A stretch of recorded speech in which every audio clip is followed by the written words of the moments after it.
तो उम्मीद है आप लोग सब पढ़ के आए होंगे, और पढ़ना से ज़्यादा याद करना बहुत ज़रूरी है। Memory is most important. Yes और नो?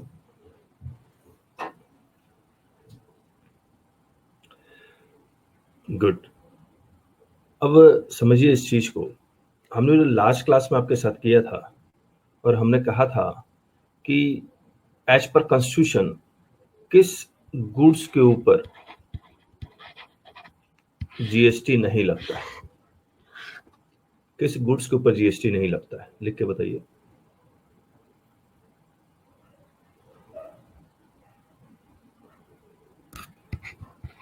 पेट्रोलियम और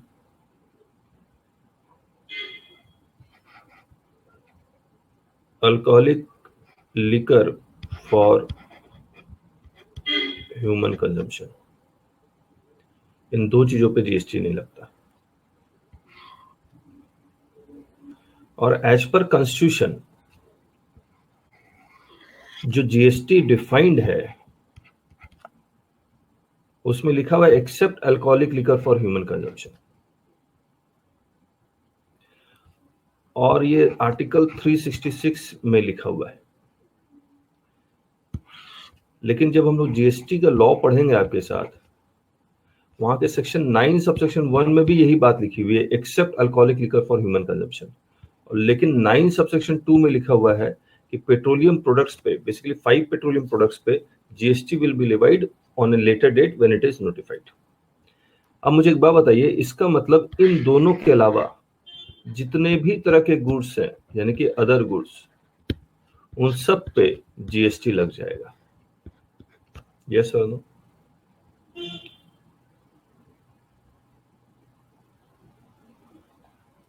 चलिए, गायत्री एंड रमेश जी वेलकम। तो जीएसटी अदर गुड्स पे लग जाएगा। सर्विसेज में कोई एक्सेप्शन है? सर्विसेज में कोई एक्सेप्शन है कि इन सर्विसेज पर लगेगा, इन सर्विसेज पे नहीं लगेगा? इन कॉन्स्टिट्यूशन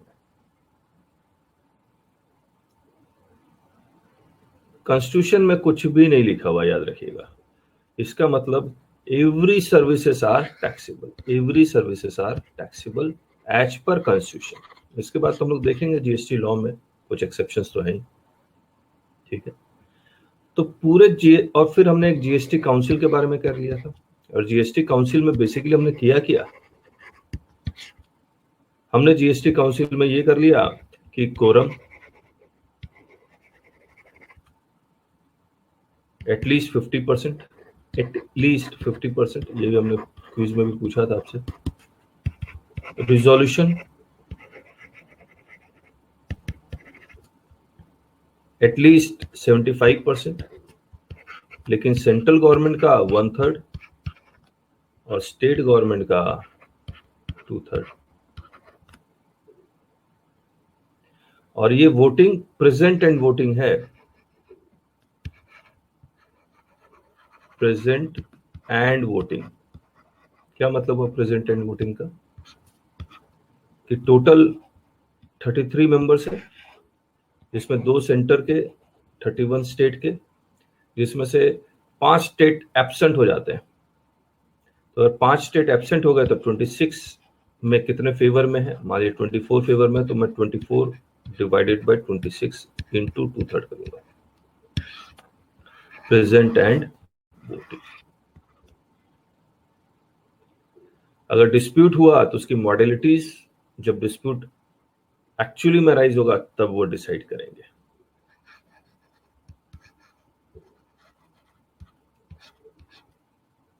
इसमें हमने आर्टिकल 265 किया था, 246 किया था, 246 ए किया था, 286 किया था, और 279 ए। मैं सही हूं?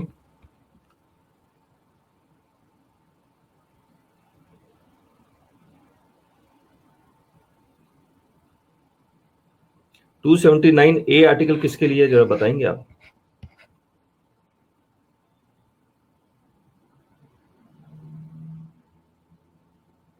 जीएसटी काउंसिल, सही है।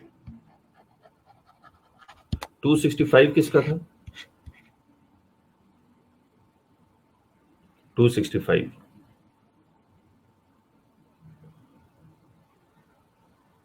265 में क्या लिखा था? बिना अथॉरिटी के कोई भी किसी भी तरह का टैक्स न लेवाई हो सकता है न कलेक्ट हो सकता है। तो correct, levy of GST. Rajesh ji, SI1 चाहे यूनियन लिस्ट ये सब बताना चाह रहे हैं, that is in 246। 3 list, union list, state list और concurrent list, that is in 246। और इसमें petrol, alcoholic liquor for human consumption. अच्छा, एक प्रोडक्ट कौन सा है जिसमें सेंट्रल एक्साइज भी लग रहा है और जीएसटी भी लग रहा है? एक वो कौन सा प्रोडक्ट है जिसमें सेंट्रल एक्साइज और जीएसटी दोनों लग रहा है? Tobacco, correct Rajesh ji, tobacco.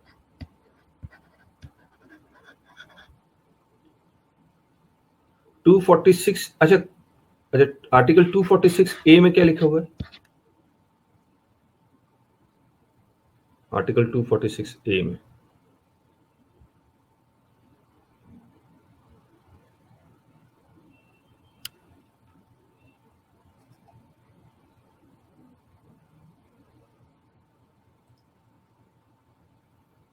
Power to लेवाई GST. इसके 1 में क्या लिखा हुआ है? 246A क्लॉज 1 में क्या लिखा हुआ है?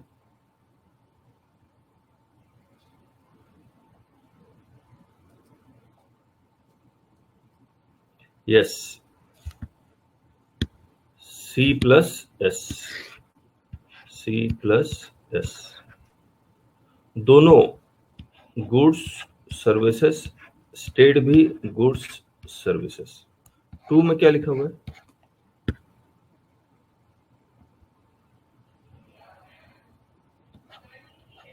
IGST। 2 में क्या लिखा हुआ है? IGST। क्या इंपोर्ट पे, एक्सपोर्ट पे स्टेट गवर्नमेंट जीएसटी लगा सकती है? नो। कहां लिखा हुआ है ये? कहां लिखा हुआ है? किस आर्टिकल में लिखा हुआ है? लिख के बताइए।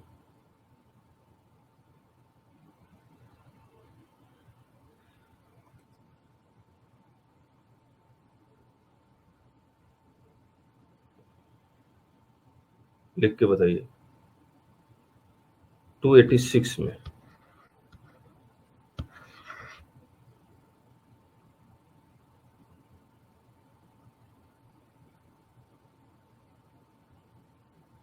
IGST का पैसा क्या स्टेट और सेंटर में बढ़ता है?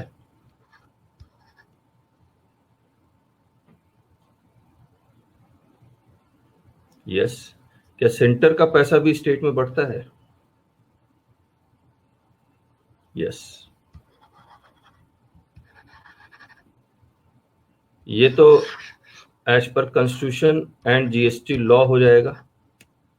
और ये कौन डिसाइड करता है सेंटर का कितना पैसा स्टेट में बटेगा? कौन डिसाइड करेगा?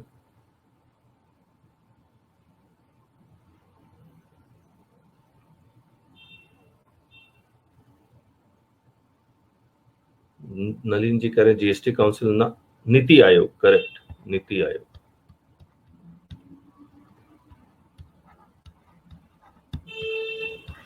यही डिसाइड करेंगे। ठीक है। अब देखिए, लास्ट क्लास हमने करीब करीब 2 घंटे लगाए थे ये सारी चीजें को समझने के लिए, और इसको हमने 10 मिनट में रिवाइज कर लिया। और अगर आपको याद हो जाए तो ये 2 मिनट में हो जाएगा, और फिर कोई सवाल करेगा तो 3-4 सेकंड में तो आप जवाब भी दे देंगे। तो आइडिया यही है कि आप याद करें, याद करने से ही होगा। मैथ तो है नहीं कि 2+2 4 बार बार वही आ रहा है। इसमें तो इतने सारे एक्सेप्शंस हैं, एक्सेप्शंस के भी एक्सेप्शंस हैं, और कई सारे कोर्ट के जजमेंट्स है। उन सबको याद करेंगे तभी पॉसिबल है। कॉन्सेप्ट तो हम लोग कर ही रहे हैं, लॉजिक्स हम लोग बता ही रहे हैं आपको। क्लियर है? अच्छा, कितने लोगों के पास किताब है ऑलरेडी? नलिन जी, रमेश, राजेश जी, इन सब के पास किताब है। गायत्री को अभी हमने किताब कुरियर नहीं की है, किताब छपने गई है, तो मुझे लगता है आज आ जाएगी तो मैं कर दूंगा। ठीक है। इसमें एक चैप्टर है ओवरव्यू ऑफ जीएसटी। नलिन जी जरा निकालिए तो,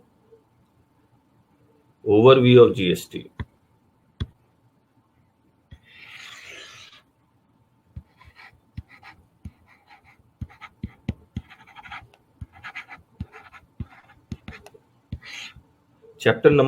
चैप्टर का नंबर क्या है?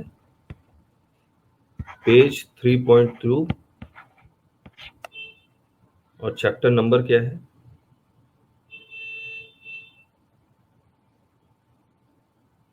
1।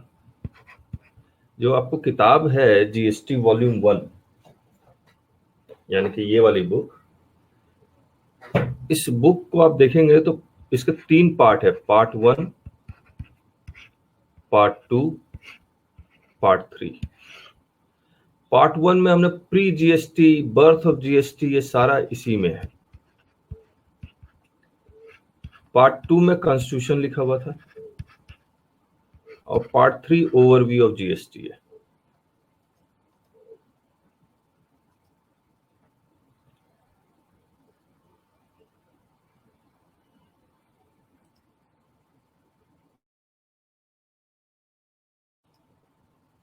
और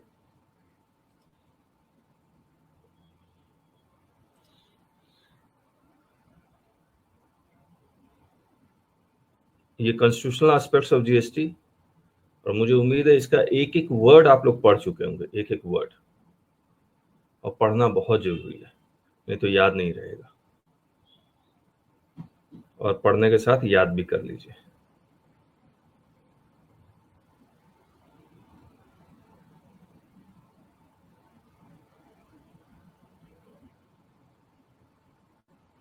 इसमें एक पॉइंट है, वो फटाफट बता देते हैं।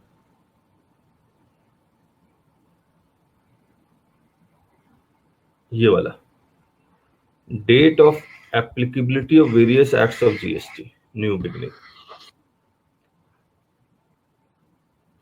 देखिए, section 1 of CGST, short title, extended commitment, हर एक एक्ट ऐसे ही बनता है।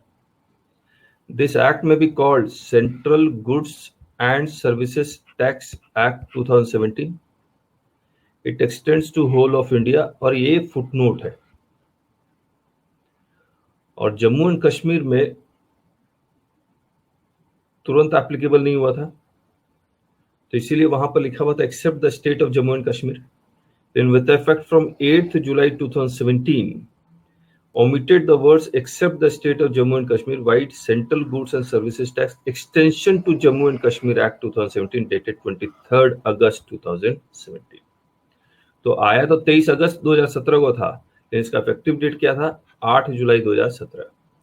यानी कि पूरे इंडिया में जीएसटी का कानून 1 जुलाई 2017 से एप्लीकेबल हो गया था, लेकिन जम्मू एंड कश्मीर में ये कानून 8 जुलाई 2017 से एप्लीकेबल हुआ था। सिमिलरली आईजीएसटी में भी ये गलत लिखा हुआ हमने, इसको हम ठीक करेंगे।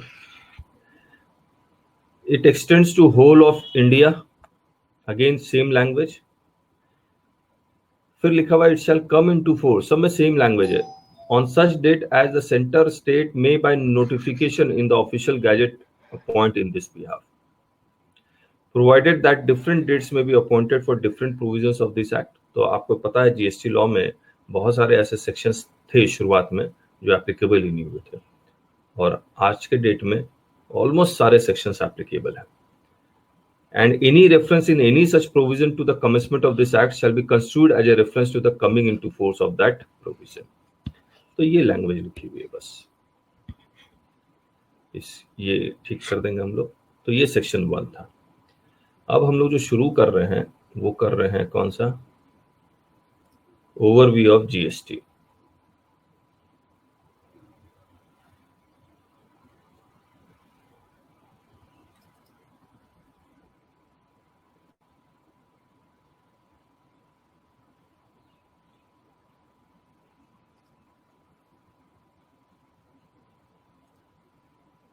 ये पार्ट 3।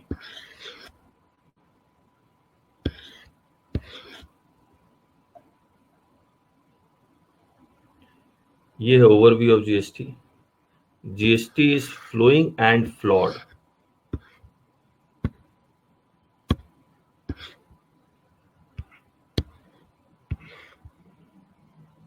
तो ये सारे सेक्शन आप याद कर लीजिएगा। 7 to 11 लेवाई, exemption, time and value, ITC, registration, tax invoice, credit and debit note, फिर returns, payment of tax.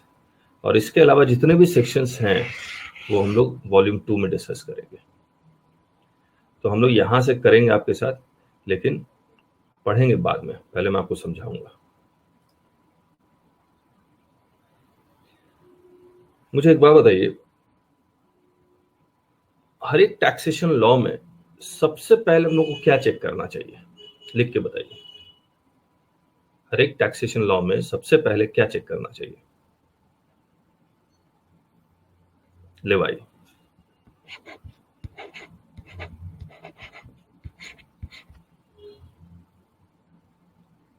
GST law में लेवाई क्या है? जीएसटी लॉ में लेवाई क्या है? लिख के बताइए।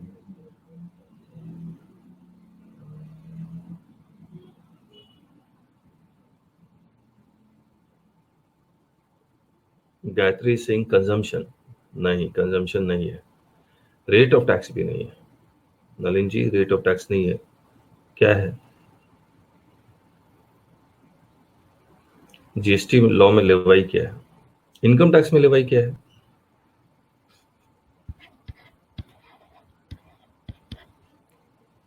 Rajesh ji Singh, when it happens, क्या चीज? व्हेन इट हैपेंस, क्या चीज व्हेन इट हैपेंस?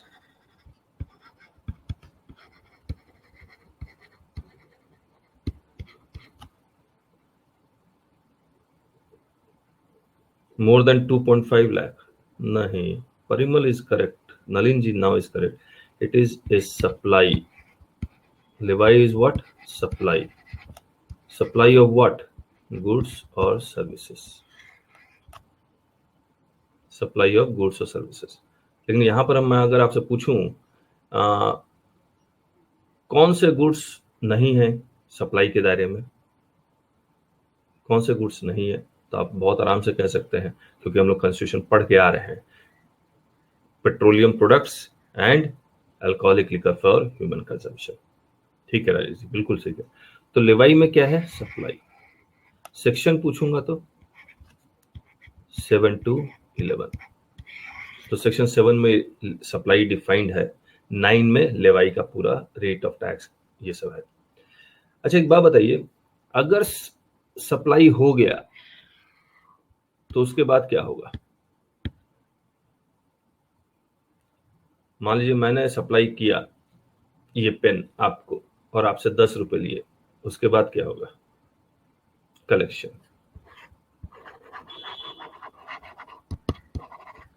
और सप्लाई में सिर्फ एक ही कंडीशन नहीं है।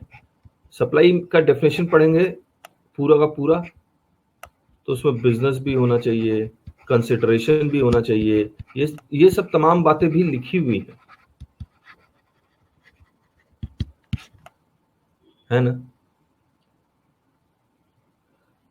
तो पहले लेवाई, उसके बाद कलेक्शन। कलेक्शन के बाद, कलेक्शन के बाद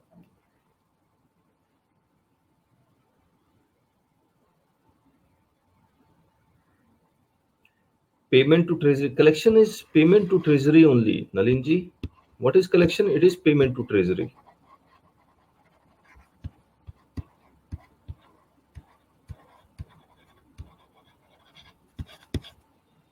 It is deposit of tax. Collection by whom? Collection by government. Collection के बाद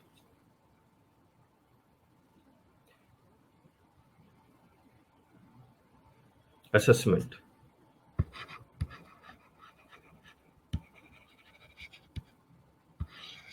असेसमेंट कौन करेगा? असेसमेंट कौन करेगा? And what is assessment? What is assessment? पहले असेसमेंट क्या है? लिख के बताइए असेसमेंट क्या है।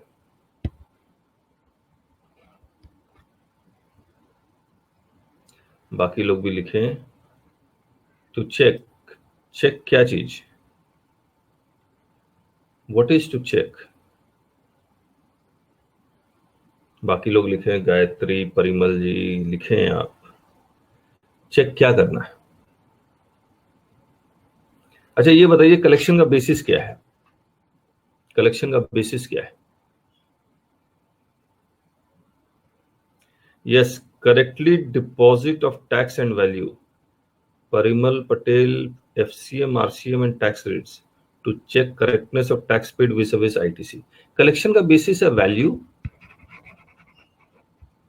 And rates of tax.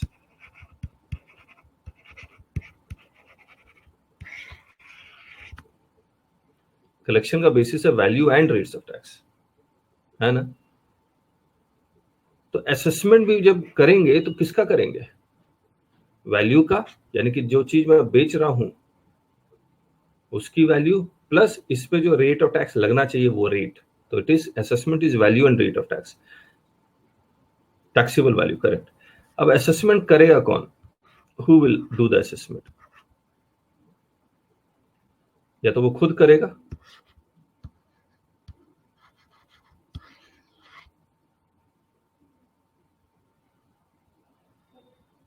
और अगर इसने गलत किया या फिर प्रॉपर ऑफिसर भी कर सकता है, प्रॉपर ऑफिसर भी कर सकता है।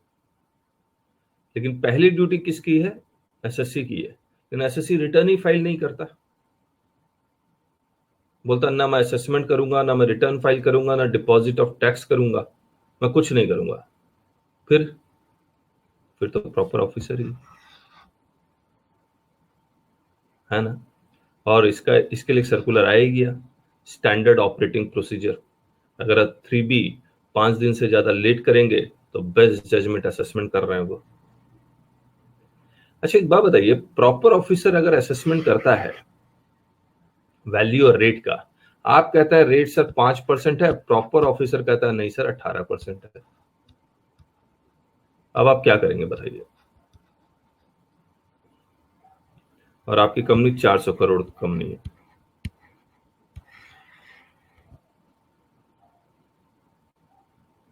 वैल्यू आप कहते हैं 10 लाख है, प्रॉपर ऑफिसर कहता है नहीं नहीं 15 लाख है,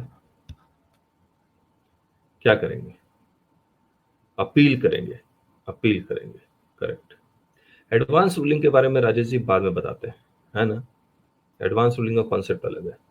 तो इसको हम लोग कहते हैं डिस्प्यूट, इसको क्या कहेंगे, डिस्प्यूट। और डिस्प्यूट के रिजोल्यूशन को हम लोग कहेंगे एडजुडिकेशन, एडजुडिकेशन।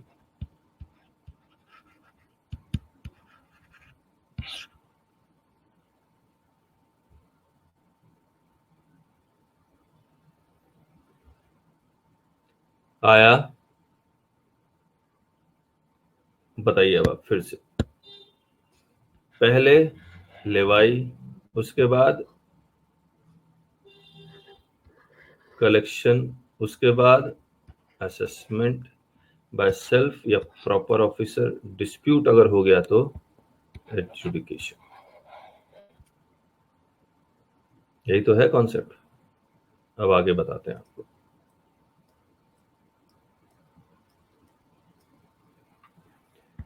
मुझे एक बात बताइए, आप कह रहे हैं लेवाई,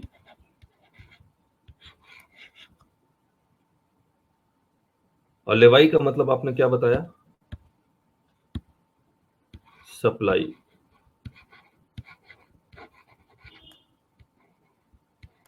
Will every supply lead to payment of tax? Will every supply lead to payment of tax?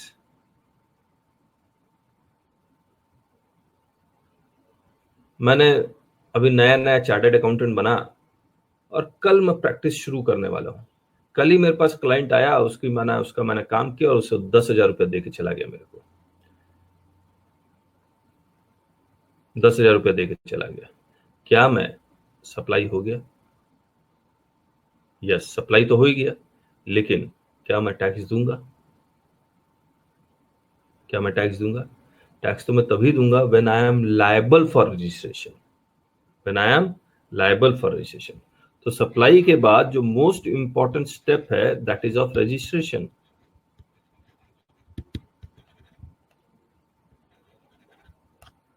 जब तक रजिस्ट्रेशन नहीं होगा मैं जीएसटी के बॉर्डर यानी कि उसके घर के अंदर मैं घुसूंगा ही नहीं। जब तक मैं जीएसटी के घर के बाहर हूं तब तक मुझे जीएसटी का लॉ छू भी नहीं सकता। तो याद रखिएगा सप्लाई होने के बाद रजिस्ट्रेशन इज मस्ट। सप्लाई का सेक्शन मैंने बताया था 7 to 11। रजिस्ट्रेशन का सेक्शन बताइए क्या है? आपके पास किताब है, जरा देख के बताएंगे रजिस्ट्रेशन का सेक्शन कौन सा है? Parimal be saying liable for registration including for RCM. Yes, अगर आरसीएम हो गया तो फिर तो है ही। रजिस्ट्रेशन का सेक्शन है 22 to 30।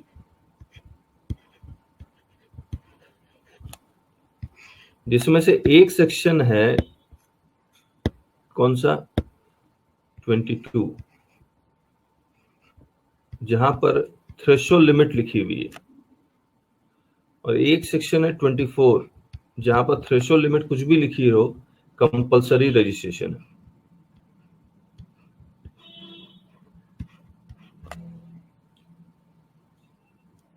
तो सेक्शन 22 में रजिस्ट्रेशन में कब लूंगा?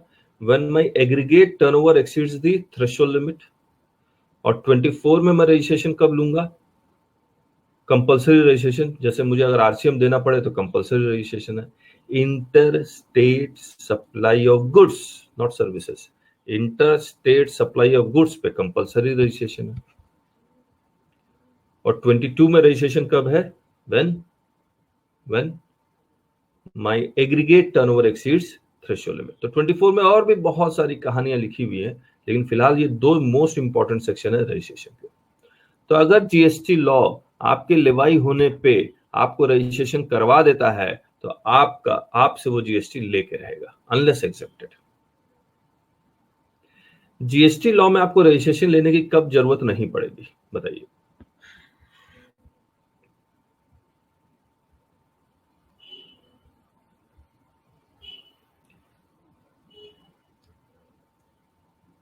मेरा टर्नओवर मान लीजिए 25 करोड़ है, लेकिन मुझे जीएसटी लॉ में रजिस्ट्रेशन नहीं लेना, कब? Exempt supply. अच्छा, और बताइए। मैंने कहा मेरा टर्नओवर, मैं एग्रीगेट टर्नओवर बोल ही नहीं रहा हूं, मैं सिर्फ टर्नओवर बोल रहा हूं 25 करोड़। मुझे रजिस्ट्रेशन लेने की जरूरत ही नहीं है। मतलब जो मैं पूछना चाह रहा हूं, when there is a case of no levy, मैं बिजनेस भी कर रहा हूं, सामान भी बेच रहा हूं, फिर भी नो लेवाई है, कब? कब?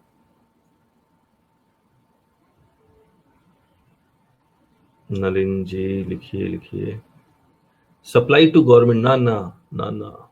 अच्छा देखिए, मैं एक अच्छा क्लू देते हैं। लेवाई आपने कब बताया जीएसटी में? जब सप्लाई होगा, और जब, बोलिए, और जब, लिख के बताइए। जब सप्लाई होगा तो लेवाई है, और जब सप्लाई है लेकिन फिर भी मैं लिख ही देता हूं, it is a case of no supply. Schedule 3। तो अगर मैं शेड्यूल 3 की सप्लाई कर रहा हूं तो मुझे रजिस्ट्रेशन की जरूरत ही नहीं है। जैसे सेल ऑफ लैंड, इस पर जीएसटी लगता ही नहीं है, और बेसिकली ये सप्लाई ही नहीं माना जाएगा। Alcoholic liquor for human consumption, petroleum products, sorry मैं ये गलत बोल गया, alcoholic liquor for human consumption of petroleum products exempt supply है। इन नो सप्लाई में मैं जो एक है sale of land and building whose construction is completed, high sea sale, यानी कि मैं इंडिया में बैठ के चाइना से खरीदा और यूएस से सप्लाई कर दिया, तो इसको हम लोग कहते हैं हाई सी सेल, तो इसके ऊपर भी जीएसटी नहीं लगता है। तो is all these are cases of no supply. Clear है?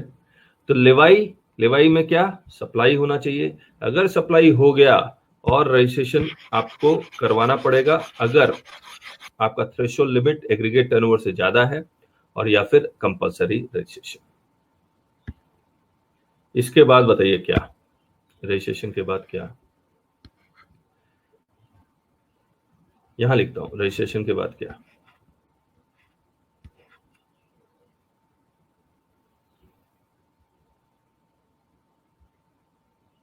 रिटर्न नहीं, नहीं रिटर्न अभी कहां से आएगा, अभी रिटर्न नहीं आएगा। यस, इनवॉइसेस,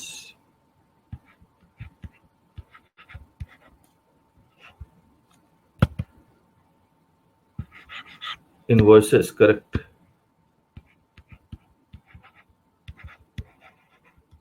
इनवॉइसेस का सेक्शन बताएंगे क्या है सेक्शन इनवॉइसेस के। 31 to 34।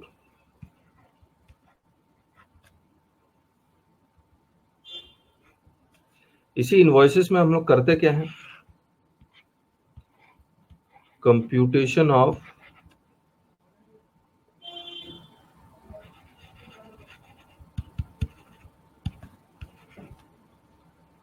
टैक्स। कैसे, वैल्यू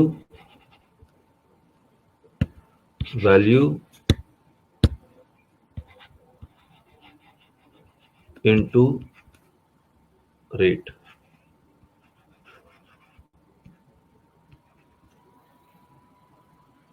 है ना, वैल्यू का सेक्शन बताएंगे, वैल्यू का सेक्शन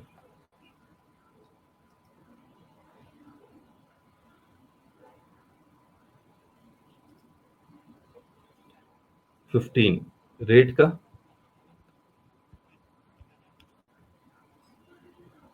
रेट कहाँ लिखा हुआ, सेक्शन में लिखा हुआ या कहीं और लिखा हुआ, लिख के बताइए।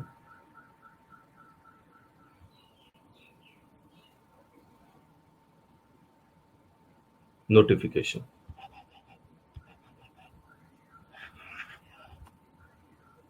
ठीक है, तो रेट कहाँ लिखा हुआ, नोटिफिकेशन में लिखा हुआ है। तो इनवॉइस में कंप्यूटेशन, उसके बाद कब टैक्स कब देना है आपको। मान लीजिए मैंने अप्रैल महीने में 15 लाख रुपए का सप्लाई ऑफ गुड्स कर दिया या सप्लाई ऑफ सर्विस कर दिया, तो मुझे टैक्स कब देना है, उसका भी तो कुछ लिखा होगा।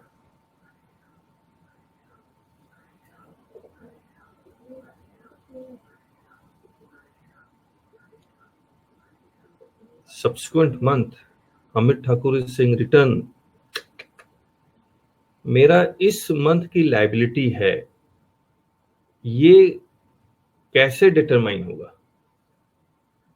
मान लीजिए मैंने सर्विसेज सप्लाई की 30 अप्रैल को, इनवॉइस रेज किया 15 मई को, तो मेरी लायबिलिटी किस मंथ की बनी।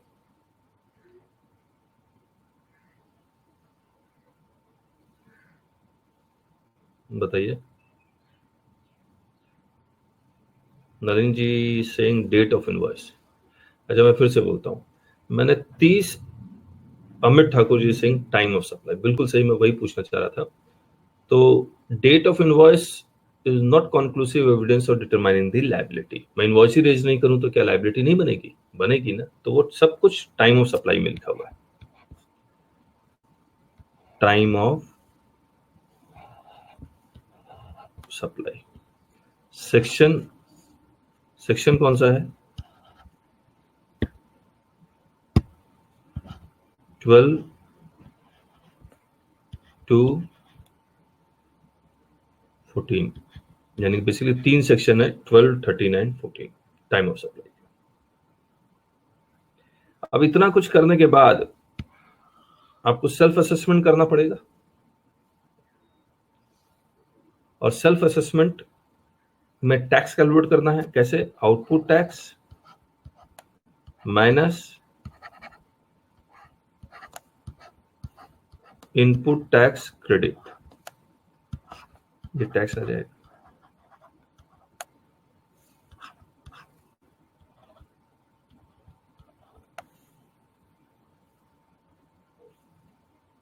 क्लियर है? तो देखिए लेवाई पहले सप्लाई, उसके बाद रजिस्ट्रेशन। अगर रजिस्ट्रेशन हो गया तब फिर लायबिलिटी जीएसटी लॉ सारा अप्लाई होने लगता है आपके ऊपर।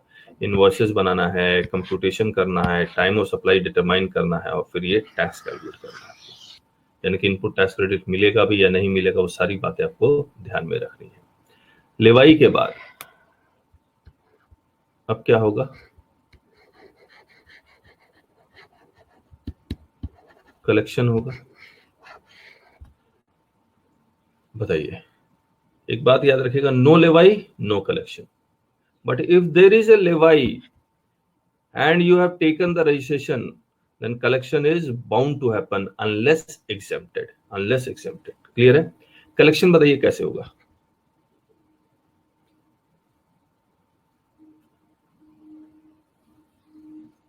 कैसे होगा कलेक्शन, लिख के बताइए।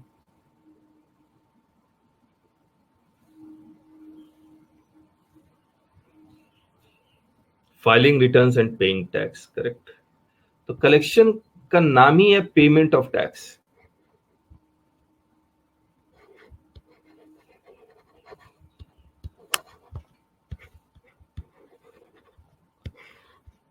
पेमेंट ऑफ टैक्स मंथली होता है या क्वार्टरली होता है?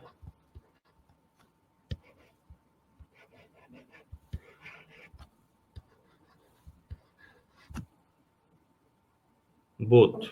Gayatri Singh online payment, okay okay. Monthly किसके लिए? मंथली किसके लिए?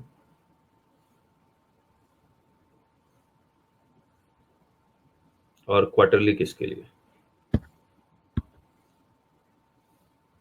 नलिन जी सिंह टर्नओवर एक्सीडिंग 1.5 करोड़, ना ना। Rajesh ji Singh who takes ITC, Amit Thakur ji Singh for all. देखिए जो भी नॉर्मल टैक्स पेयर है उनको 3B भरना पड़ता है, वो मंथली है। और जो कंपोजिशन वाले हैं, कंपोजिशन वाले, उनको CMP 08 भरना पड़ता है, उनके लिए क्वार्टरली है। और जो GSTR 1 है वहां पर turnover up to 1.5 crore exceeding 1.5 crore, वहां पर मंथली और क्वार्टरली का कॉन्सेप्ट है। ठीक है। और आप किताब निकालो, इसमें कंपोजिशन लेवाई 3.77, मेरे पास पुरानी बुक है।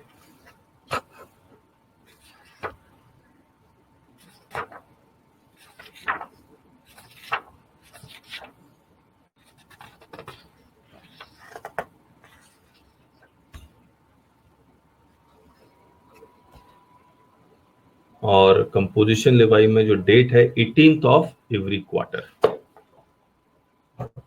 ठीक है। और ये 3B है। अच्छा एक बात बताइए, ये जो कलेक्शन होता है उसके लिए आपको असेसमेंट करना पड़ेगा, तभी तो कर पाएंगे।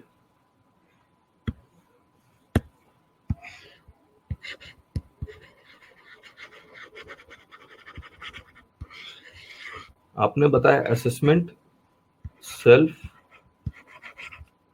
या फिर प्रॉपर ऑफिसर।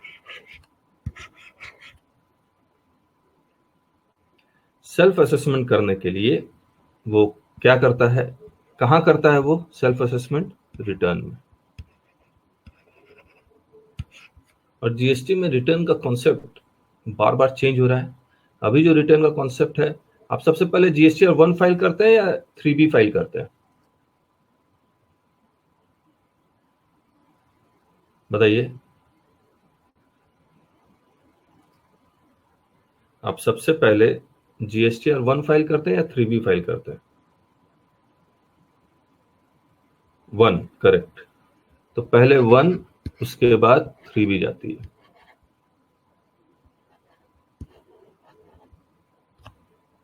आने वाले समय में जो न्यू रिटर्न का सिस्टम है, जिसका वीडियो हम लोग यूट्यूब में डाल भी चुके हैं, new return system ANX1, ANX2 और RET 01, 02, 03। ANX1, 2, RET 01, 02, 03 ये आने वाला है 1 अप्रैल से। लेकिन फिलहाल 1 है और 3 भी है। 1 में किस चीज का डिटेल जाता है? 1 में किस चीज का डिटेल जाता है? आउटवर्ड सप्लाई का या इनवर्ड सप्लाई का? 1 में आउटवर्ड सप्लाई का।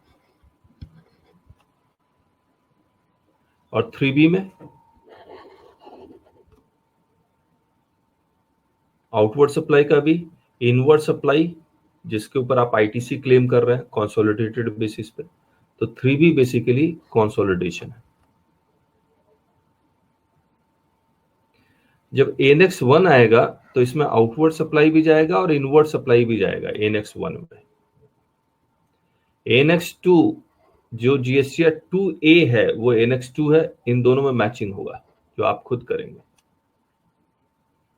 अगर मैच हो गया तो ITC क्लेम कर लेंगे और फिर 1, 2, 3 फाइल होगा, डिपेंडिंग सहज सुगम आपका टर्नओवर अप टू 5 करोड़ है या उससे ज्यादा है, उसके ऊपर डिपेंड करेगा।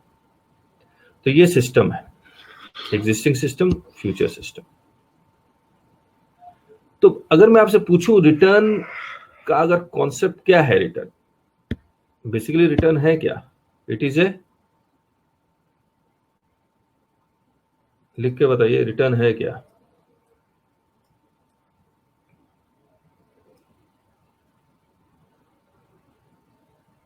It is consolidation of invoices, fair summary of business transaction, बिल्कुल ठीक। इट इज बेसिकली कंसोलिडेशन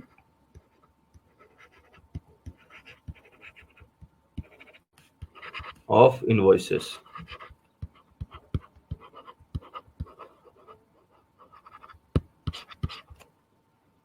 चाहे वो आउटवर्ड सप्लाई का हो या इनवर्ड सप्लाई का हो, चाहे वो टैक्सेबल सप्लाई का हो या एग्जाम सप्लाई का हो, किसी भी का भी हो, basically it is A consolidation of invoices. Clear है? अब प्रॉपर ऑफिसर क्या कहता है?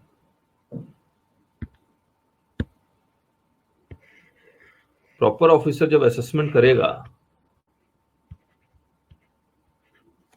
तो आपने जो रिटर्न फाइल किया है उसके बेसिस पे करेगा। और अगर रिटर्न लेट फाइल कर रहे हैं तो भी आपको डराने के लिए असेसमेंट कर रहा है, स्टैंडर्ड ऑपरेटिंग प्रोसीजर। और अगर आप रजिस्टर्ड रिटर्न नहीं फाइल कर रहे हैं तो आपका बेस्ट जजमेंट असेसमेंट कर देगा। आपका टर्नओवर 15 करोड़ रुपया है लेकिन आपने रजिस्ट्रेशन नहीं करवाया है तो भी वो आपका असेसमेंट कर देगा। तो प्रॉपर ऑफिसर के असेसमेंट के पावर बहुत सारे हैं। क्लियर है? और इन दोनों में अगर डिस्प्यूट होगा तो कहां जाएंगे? एडजुडिकेशन। तो पहला पहला एडजुडिकेशन अथॉरिटी कौन है?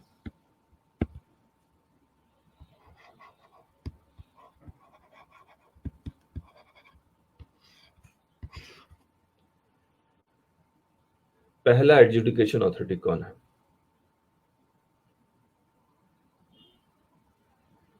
गायत्री सिंह। काउंसिल? काउंसिल कैसे हो सकती है एडजुडिकेशन अथॉरिटी ना? मतलब प्रॉपर ऑफिसर और मेरे में अगर कोई डिस्प्यूट होगा तो मैं काउंसिल में नहीं जाऊंगी। काउंसिल में किस डिस्प्यूट के बारे में बात कर रहे थे? स्टेट गवर्नमेंट के आपस में डिस्प्यूट हो जाए, सेंट्रल गवर्नमेंट और स्टेट गवर्नमेंट में आपस में डिस्प्यूट हो जाए तो GST council will decide the modalities. और यहाँ हम लोग तो छोटे लोग हैं। Commissioner of GST, yes, commissioner appeal, फिर GST अपलेट ट्रिब्यूनल,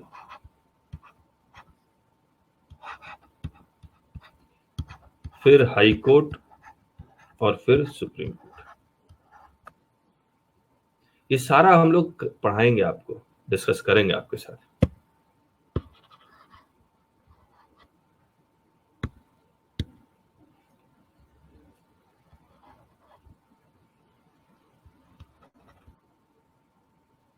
क्लियर है?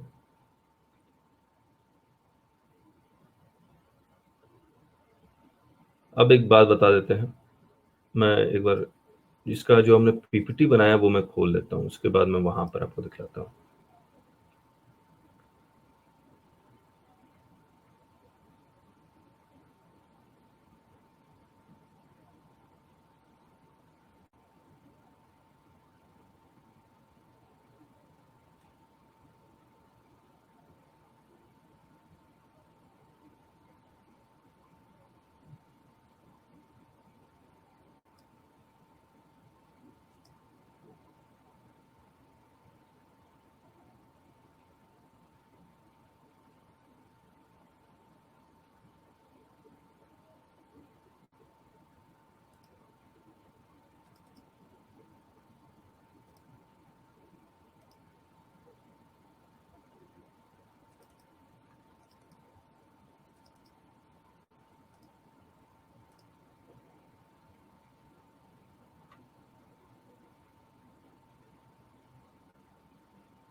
तो चलिए, यहां तक आया, आपको समझ में आ गया ये सारा?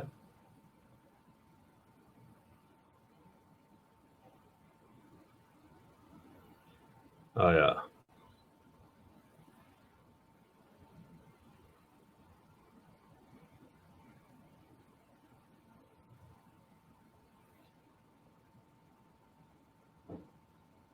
अच्छा, एक काम कीजिए, ये तब तक फाइल जब खुल रही है, आप लोग लिखिए सबसे पहले क्या, उसके बाद क्या, उसके बाद क्या, उसके बाद क्या, सेंटेंस में। मान लीजिए मैं आपसे कहूं कि एक पैराग्राफ लीजिए, ओवरव्यू ऑफ जीएसटी, तो आप क्या क्या लिखेंगे, जरा लिख के दिखाइए।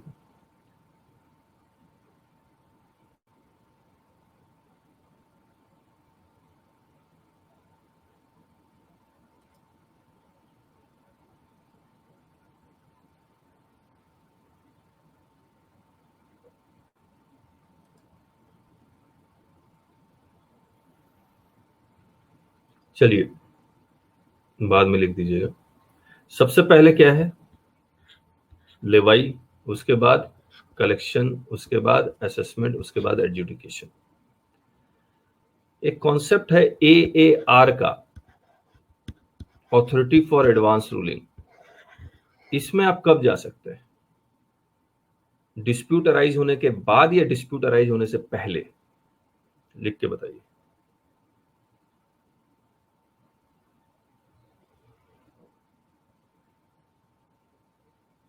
बिफोर। तो इसका मतलब लेवाई के बाद भी जा सकते हैं, यानी कि आपने बिजनेस स्टार्ट नहीं किया, उसके बावजूद आप एआर के पास जा सकते हैं, कलेक्शन के बाद जा सकते हैं, और असेसमेंट के बाद भी जा सकते हैं। यानी कि अपील में जाने से पहले, अपील में जाने से पहले आप कभी भी जा सकते हैं। करेक्ट है? तो लेवाई, उसके बाद रजिस्ट्रेशन, फिर computation, invoice, time of supply, output tax minus input tax, tax payable, payment monthly, quarterly, assessment, self, return, consolidation of invoices, debit note, credit note, etc. Department calling for filing of return. Adjudication में again determination of tax, dispute, appeal. Registration में section 22, 24, अभी जो limit है 10, 20, 40 नील भी हो सकती है, composition लेवाई, regular लेवाई। Clear है? Tax gift, it is compulsory payment, it is voluntary payment, valid contract. Is it a sorry? Is it a valid contract? No. Is it a valid contract? और ये इसके लिए कोई लॉ की जरूरत नहीं है, कॉन्स्टिट्यूशन के अकॉर्डिंग होता है सारा। मुझे एक बात बताइए, यहाँ पर ये कुछ लिखा हुआ है, हम लोग ये सारा करेंगे, फिर रिवर्स चार्ज का कॉन्सेप्ट, ये हमने सारा कुछ बता चुके थे। यहाँ पर कोई डाउट है तो पूछिए आप मेरे से,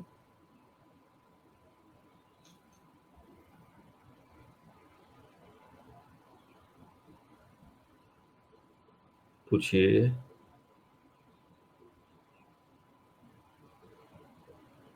कोई डाउट नहीं है तो फिर आगे बढ़ते हैं। As on nothing, Gayatri ji, बाकी और भी कौन कौन है? परिमल, संतोष जी, अरूप, अमित ठाकुर, रमेश जी, नलिन, राजेश जी, गायत्री। चलिए, अब आपको कुछ difference between adjudication and assessment. देखिए, एजुडिकेशन की एक अलग अथॉरिटी है जिसको हम लोग एपेलेट अथॉरिटी ही बोलेंगे। वो दो लोगों के बीच के में डिस्प्यूट में वो जजमेंट पास करती है, दैट इज एजुडिकेशन। और assessment department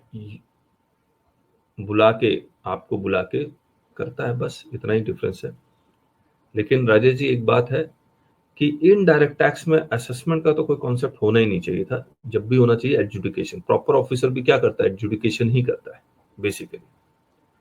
can URP go for AR? Yes, unregistered person भी एआर में जा सकता है, कोई दिक्कत नहीं है। लेकिन फिर भी हम लोग चेक कर लेंगे। जैसे इनकम टैक्स में तो जाता है, इनडायरेक्ट टैक्स में भी जाना चाहिए, कोई दिक्कत नहीं। मैं जो बिजनेस शुरू करना है, और बिजनेस शुरू करने से पहले मुझे पता लगाना है कि मैं जो बिजनेस शुरू करूंगा उस पर रेट ऑफ टैक्स में से सरकार क्या लेने वाली है, ताकि मैं निश्चित रूप से शांति से बिजनेस करूं। तो unregistered person can also apply for AR. और कोई डाउट?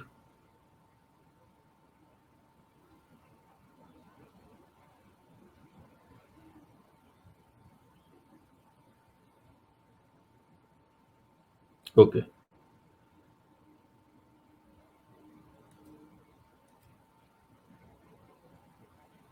अच्छा, मैं आपसे पूछूं व्हाट इज सप्लाई, तो आप क्या कहेंगे? लिख के बताइए।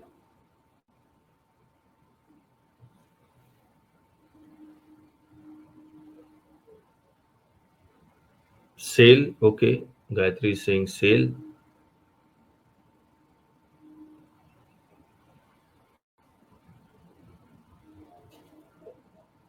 Cell of goods and giving service. तो मैं क्या करता हूं, मैं इसको ना एक अलग वर्ड देता हूं। मैं कहता हूं इट इज एक्टिविटीज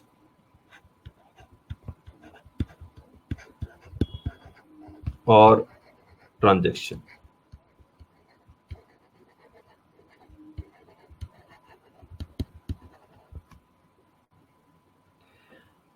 मैं जो भी एक्टिविटीज और ट्रांजैक्शन कर रहा हूं, या तो वो सप्लाई होगा या सप्लाई नहीं होगा, यानी कि नो सप्लाई।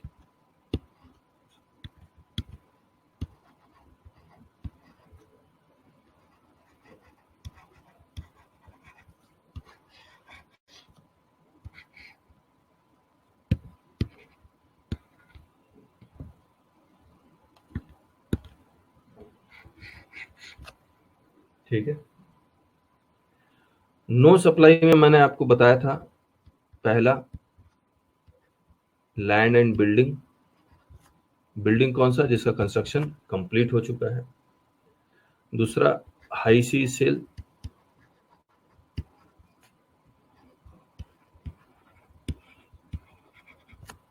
और तीसरा money and securities. Money and securities बताइए, नो सप्लाई क्यों है?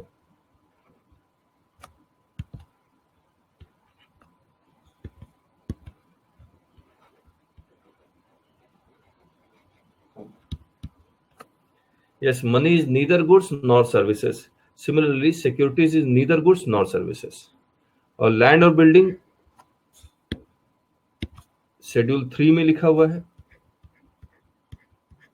और money and securities neither goods nor services, इसीलिए it is a no supply. तो बेसिकली नो सप्लाई 3 अभी कर रहे हैं आपके साथ, बाकी बहुत डिटेल में करेंगे आपके साथ। सेल ऑफ, यानी कि supply of land and building, high sea sales and money and securities. ये एग्रीगेट टर्नओवर का पार्ट नहीं होता, not a part of aggregate turnover. तो मुझे रजिस्ट्रेशन करवाना है या नहीं करवाना है, जिसके लिए मुझे थ्रेशोल्ड लिमिट कैलकुलेट करनी है। तो if I am selling shares, selling units of mutual funds, तो वो मेरे एग्रीगेट टर्नओवर का पार्ट नहीं होगा। तो इनका अगर टर्नओवर करोड़ों करोड़ों रुपया है तो भी मुझे रजिस्ट्रेशन करवाने की जरूरत नहीं है, अगर मैं सिर्फ इन्हीं में डील करता हूं तो, और ये मेरा एग्रीगेट टर्नओवर का पार्ट नहीं होगा। अब अगर सप्लाई है तो ये कौन से सेक्शन में देखेंगे? सेक्शन 7 सबसेक्शन 1 में। और ये कितने तरह के होते हैं? 2 तरह के।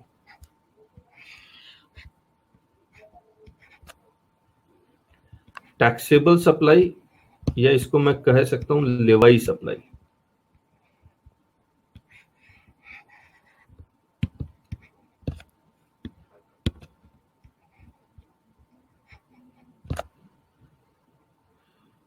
टैक्सेबल सप्लाई और लेवाई सप्लाई, या मैं इसको सिर्फ टैक्सेबल सप्लाई बोल रहा हूं।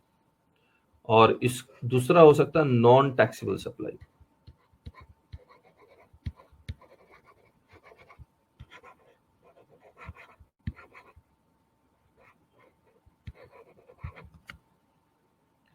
इसको हम लोग नॉन लेवाई सप्लाई भी बोल सकते हैं।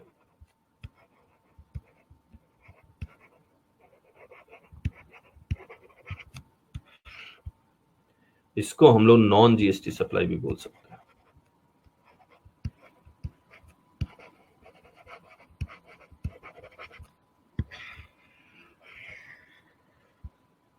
ठीक है, अगर आप साथ साथ लिखते भी हैं तो अच्छा है। ये non taxable supply, non levy supply या नॉन जीएसटी सप्लाई कौन से सप्लाई होते हैं? Alcoholic liquor for human consumption and petroleum products. ठीक है, टैक्सेबल सप्लाई को हम लोग 2 पार्ट में डिवाइड कर रहे हैं।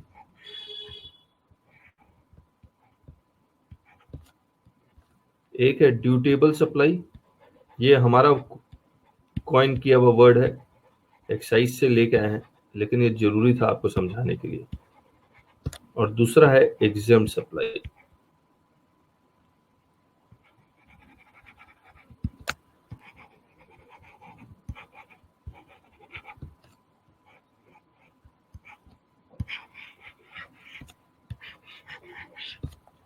ड्यूटेबल सप्लाई जिस पे रेट ऑफ टैक्स है,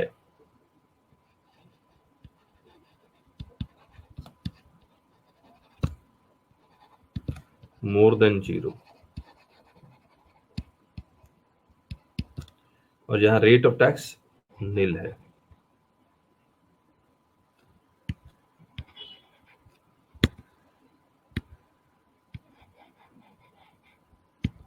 या फिर 0 है। ठीक है, और ये सारा कुछ पार्ट ऑफ एग्रीगेट टर्नओवर है। All are part of aggregate turnover.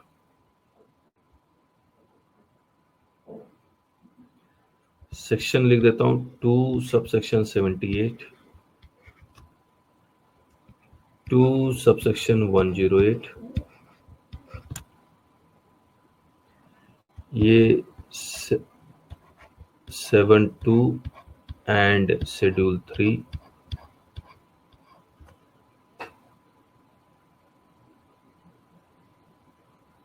exempt supply 2 subsection 47।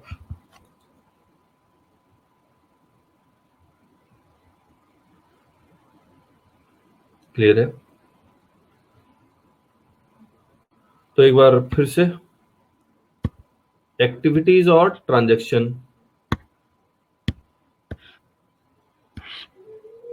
के हमने 2 पार्ट किए, सप्लाई, नो सप्लाई। अगर सप्लाई है तो वो टैक्सेबल सप्लाई हो सकता है या नॉन टैक्सेबल सप्लाई हो सकता है। और अगर टैक्सेबल सप्लाई है तो dutiable, exempt. Non taxable supply में 2 ही प्रोडक्ट्स है। और नो सप्लाई है तो पार्ट ऑफ एग्रीगेट टर्नओवर है नहीं, जिसमें हमने 3 बता दिया, sale of land and building, high sea sale and money and securities. और ये एग्रीगेट टर्नओवर का पार्ट नहीं। क्लियर है? तो अब मुझे एक बात बताइए आप,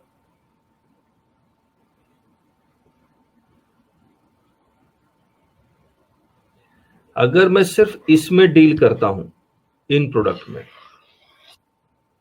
तो क्या मुझे रजिस्ट्रेशन करवाने की जरूरत पड़ेगी?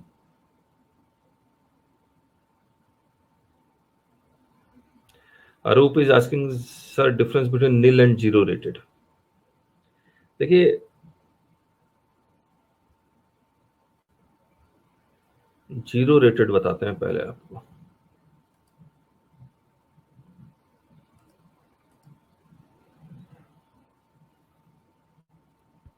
Export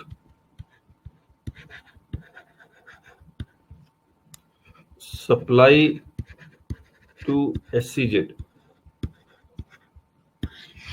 they are zero rated.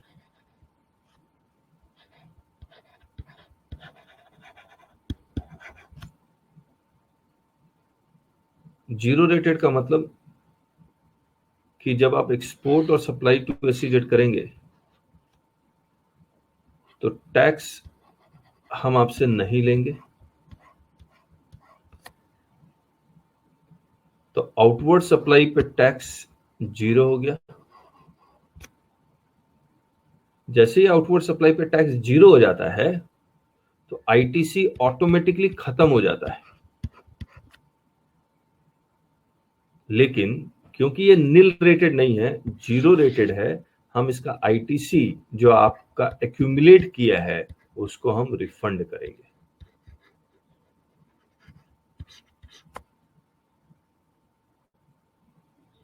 ठीक है, तो जीरो रेटेड में आउटवर्ड सप्लाई पे टैक्स जीरो हो जाएगा if you are exporting by filing LUT, letter of undertaking. ITC का भी रिफंड मिलेगा। अगर ITC का रिफंड नहीं मिल रहा है तो ऑब्वियसली नील है वो।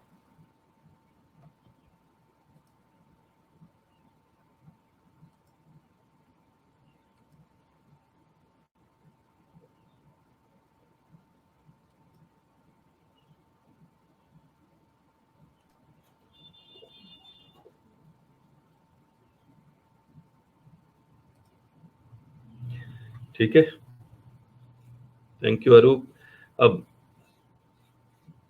अब ये हो गया। अब मैंने जो सवाल किया था, अगर मैं सिर्फ यही सप्लाई करता हूं तो क्या मुझे रजिस्ट्रेशन लेने की जरूरत है या नहीं है?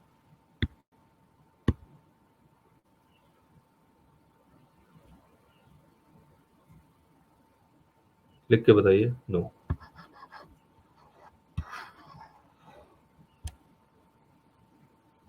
क्योंकि ये पार्ट ऑफ एग्रीगेट टर्नओवर है ही नहीं, तो ऑब्वियसली रजिस्ट्रेशन की जरूरत नहीं है। लेकिन अगर मैं एक्सक्लूसिवली यही सप्लाई करता हूं, ये एक्सक्लूसिवली एग्जाम सप्लाई करता हूं, एक्सक्लूसिवली एक्सक्लूसिवली, तो क्या मुझे रजिस्ट्रेशन लेने की जरूरत है? Word important, exclusively.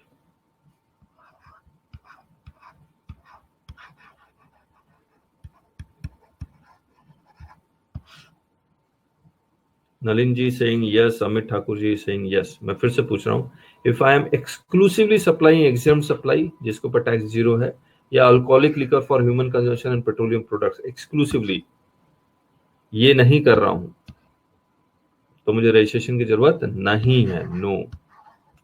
23 सबसेक्शन 1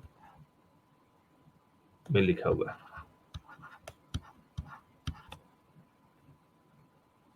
लेकिन अगर मैं ड्यूटेबल सप्लाई कर रहा हूं या फिर ड्यूटेबल प्लस एग्जाम कर रहा हूं, dutiable plus alcoholic liquor for human consumption कर रहा हूं, तो वो पार्ट ऑफ एग्रीगेट टर्नओवर हो जाएगा। सेक्शन 22 अगर एप्लीकेबल हो गया तो मुझे रजिस्ट्रेशन की रिक्वायरमेंट है। क्लियर है? अब आपको ओवरव्यू ऑफ GST ये हमने दिखा दिया था। यहां तक कोई डाउट है तो पूछिए, फिर मैं आगे बताता हूं आपको।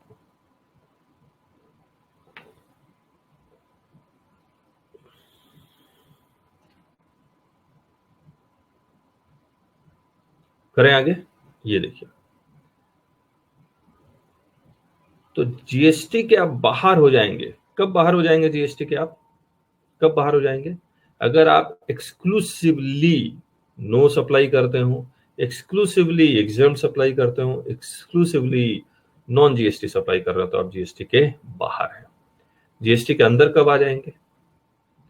टैक्सेबल सप्लाई करते वक्त, टैक्सेबल प्लस एग्जम्प्ट सप्लाई करते वक्त आप जीएसटी के बाहर अंदर आ जाएंगे। ठीक है, तो हमने एक मिनट रुकिए, ये बनाया एक्टिविटीज और transactions, supply, no supply, supply के दो पार्ट, टैक्सेबल सप्लाई या लेवाई सप्लाई, और फिर दूसरा part non taxable supply, non levy supply या नॉन जीएसटी सप्लाई। ये हमने लिख ही दिया। Not zero, tax rate is zero, part of aggregate turnover, ये पूरा का पूरा, ये पार्ट ऑफ एग्रीगेट टर्नओवर नहीं है। तो ये याद रखिएगा, एग्रीगेट टर्नओवर का पार्ट सिर्फ यही नहीं, ये चीज नहीं होती है, बाकी ये होती है। क्लियर है? बाकी ये डेफिनेशन हम लोग पढ़ेंगे। अब मैं जो ये दिखाने वाला था आपको, ये एक हमने कोशिश की। देखिए, जो ट्रक इधर जा रहे हैं वो जीएसटी के बाहर हो जा रहे हैं, जो ट्रक इधर जा रहे हैं वो जीएसटी के बाहर है, और जो ट्रक इधर आ रहे हैं वो जीएसटी के अंदर है। ये दरवाजा है जीएसटी का, अब जीएसटी वर्ल्ड में आ जाएंगे। क्लियर है?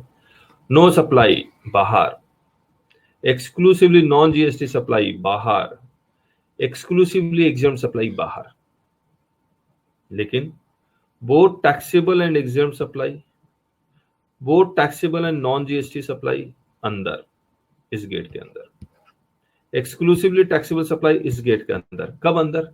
When aggregate turnover exceeds threshold limit या कंपल्सरी रजिस्ट्रेशन में। जैसे इस गेट के अंदर हुए 22 या 24, कोई एक दरवाजा खोल लेगा आपका, और जीएसटी वर्ल्ड में जैसे आ जाएंगे registration, invoice, computation, time of supply, payment of tax, return, assessment, collection, dispute, सब आपके पीछे पड़ जाएंगे।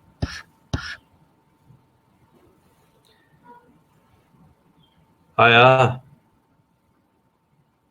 लिख के बताइए।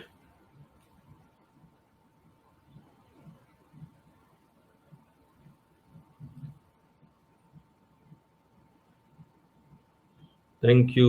चलिए, अच्छा है, आप लोगों को समझ में आ रहा है। अब हम लोग किताब पढ़ लेते हैं।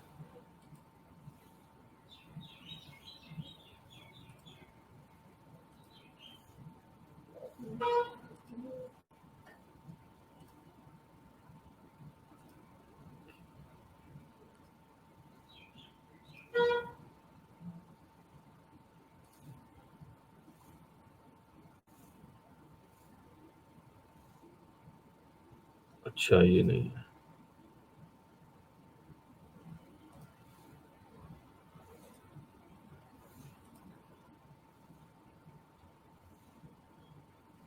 ये रही किताब।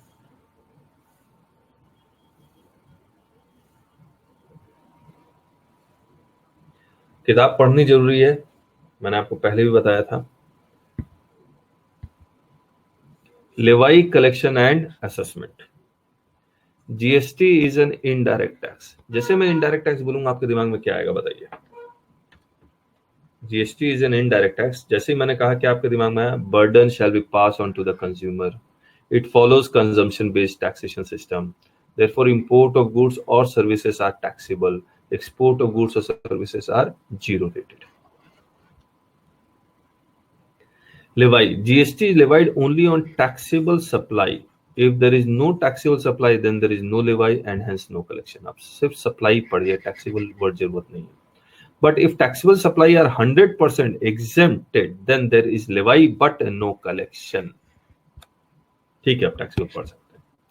Collection is possible only if there is levy. No levy, no collection, no registration. ये important line है। No levy, no collection, no registration. Collection can take place before, during or after levy. ये कैसे possible है, जरा बताएंगे आप?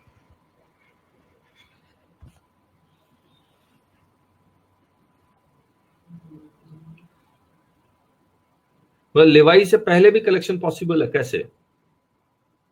लिख के बताइए।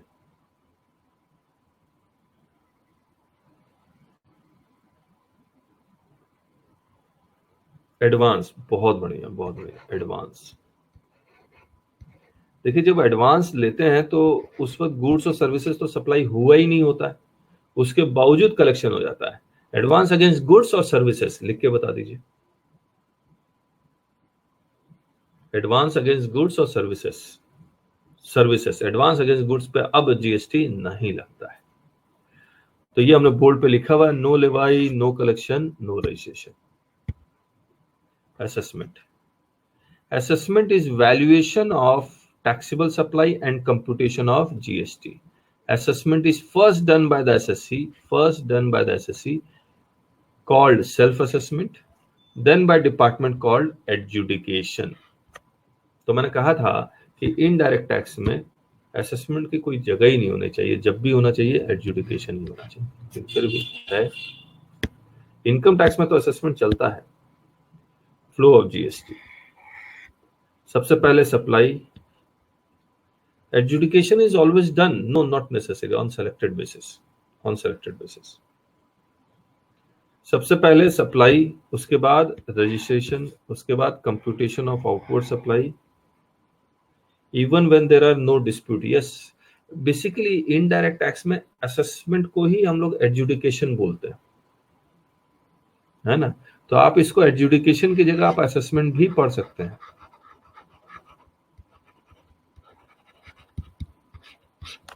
जब एक्साइज का लॉ था तो वहां पर असेसमेंट का कॉन्सेप्ट नहीं था, एडजुडिकेशन नहीं था। एडजुडिकेशन प्रॉपर ऑफिसर करता था, फिर प्रॉपर ऑफिसर और एसएससी में डिस्प्यूट होता था, फिर वो एडजुडिकेशन में जाता था।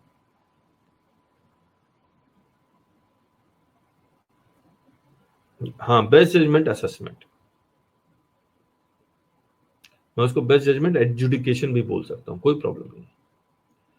तो सबसे पहले सप्लाई, उसके बाद रजिस्ट्रेशन, उसके बाद computation of outward supply rate into value, फिर नोटिफिकेशन, और नोटिफिकेशन से रेट पता लग जाएगा, सेक्शन 15 से क्या पता लग जाएगा, वैल्यू। उसके बाद इनवॉइस सेक्शन लिखा हुआ है, टाइम ऑफ सप्लाई सेक्शन लिखा हुआ है, इनपुट टैक्स क्रेडिट सेक्शन लिखा हुआ है, पेमेंट ये तो रह ही गया था 49 to 53, रिटर्न 37 to 48। ये आपको याद होनी चाहिए फ्लो ऑफ जीएसटी। सबसे पहले सप्लाई हो गया तो रजिस्ट्रेशन, उसके बाद सारी कहानी शुरू हो जाती है, computation, invoice, time of supply, ITC, payment और रिटर्न। ठीक है, पेमेंट के बारे में इसका नेक्स्ट चैप्टर हम लोग का पेमेंट ही है। ब्रीफ मीनिंग ऑफ सप्लाई पढ़ें। Supply of goods defined as section 2 subsection 52 में, और सर्विसेज डिफाइंड एज सेक्शन 2102 में, और बोथ। मेड और एग्रीड टू बी मेड, क्या कहता है मेड और एग्रीड टू बी मेड का मतलब, किसके बारे में बात कर रहा है?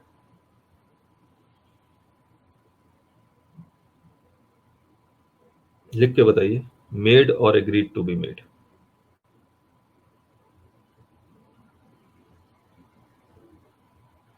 बताइए प्लीज, लिख के बताइए, मेड और एग्रीड टू बी मेड किसके बारे में बात कर रहा है?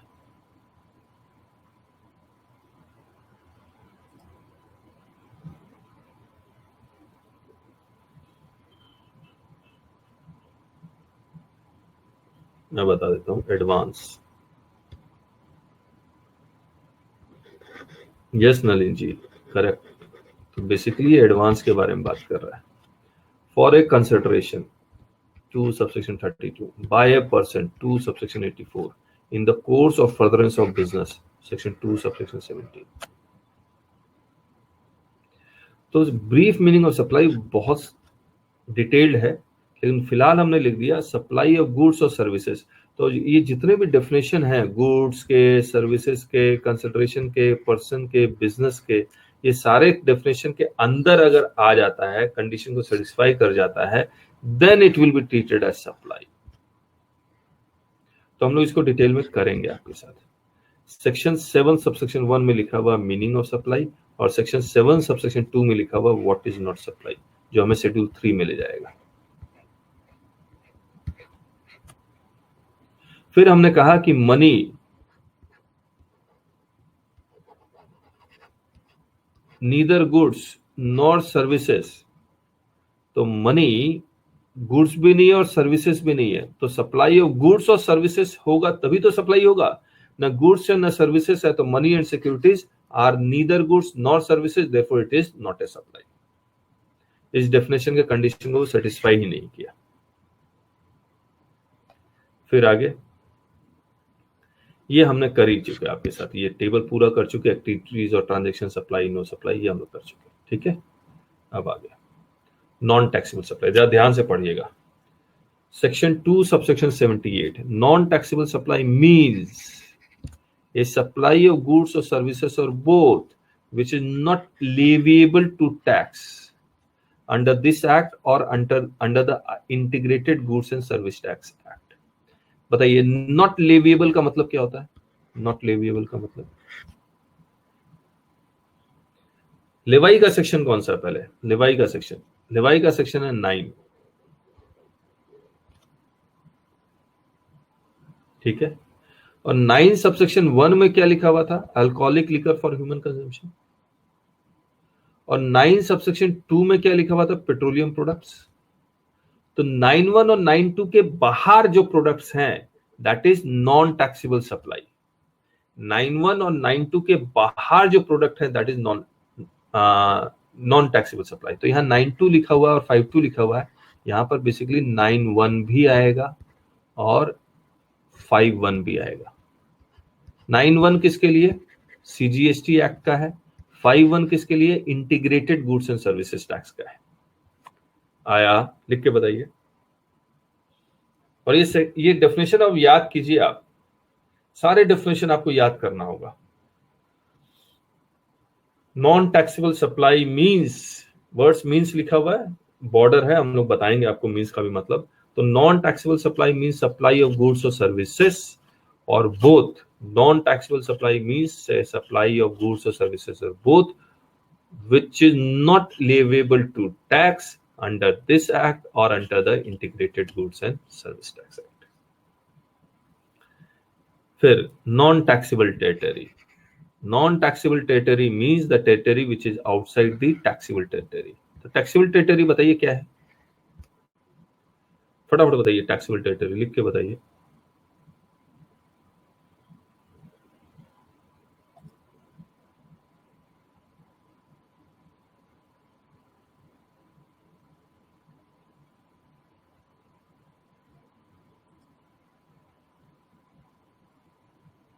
ट्वेल्व नॉटिकल माइल्स फ्रॉम सी शोर ना, 12 नॉटिकल माइल्स तो है ही, अप टू 200 नॉटिकल माइल्स।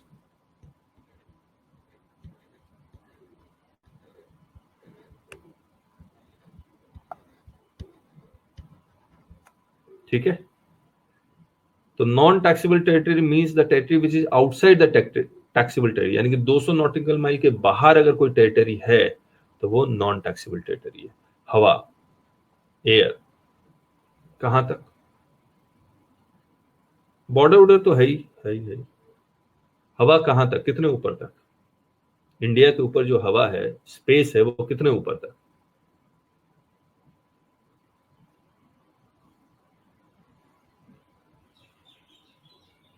कितने भी ऊपर चले जाए तो हवा में कोई बाउंड्री नहीं है, सी शोर में बाउंड्री है। Taxable supply, taxable supply means a supply of goods और सर्विसेज और बोथ। ये वर्ड तो आप याद ही कर लो, सप्लाई ऑफ गुड्स और सर्विसेज और बोथ, ये जगह जगह आएगा। On the recommendation of the GST council, जगह जगह आएगा। तो taxable supply means a supply of goods or service which is leviable to tax under this act. Clear? और लेवाई का सेक्शन 9 में है। Taxable territory, taxable territory means the territory to which the provisions of this act applies। ये हम लोग बता ही चुके हैं आपके साथ। अब exempt supply, most important definition है, section 2 subsection 47, exempt supply। exempt supply means supply of any goods or services or both which attracts nil rate of tax। याद रखिएगा, ऐसा कोई भी टैक्स नहीं है जो nil rate of tax है। किसी भी गुड्स और सर्विसेज में nil rate of tax नहीं है। क्या? लेकिन और which may be wholly exempt from tax under section 11 और under section 6 of the IGST act and includes non taxable supply. अब मैं आपको फिर से बता रहा हूं, exempt supply means any goods or services or both which attracts nil rate of tax or which may be wholly exempt from tax under section 11 or under section 6। Exempt supply का notification किस में आता है? Rate notification में आएगा या general notification में आएगा? रेट में आएगा,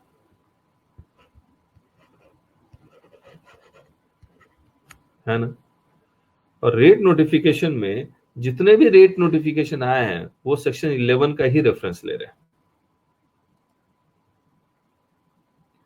जितने भी रेट नोटिफिकेशन आए हैं वो सेक्शन 11 का ही रेफरेंस ले रहे हैं।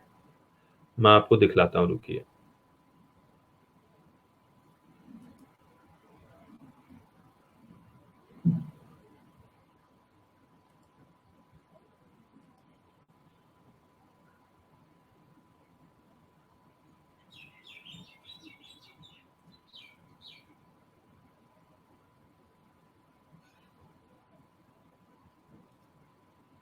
एक मिनट।